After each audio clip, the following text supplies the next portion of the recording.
Süp-püsür ет. Қасына бір кусок қазы, сосын бір кусок жал салам.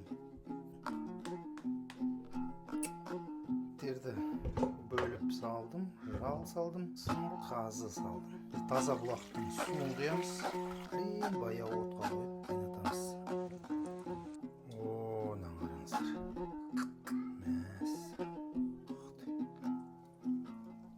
Білмеймін өзім картошканы жақсы көремін. Картошка